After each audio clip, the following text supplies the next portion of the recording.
মুসলিম হইতে হইলে সারেন্ডার করতে হয়। কি করতে হয়? সারেন্ডার করে কিভাবে?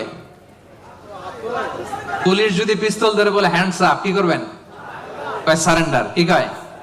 এই যে আল্লাহ কয় সারেন্ডার করে। এইভাবে নামাজের মধ্যে কি করি?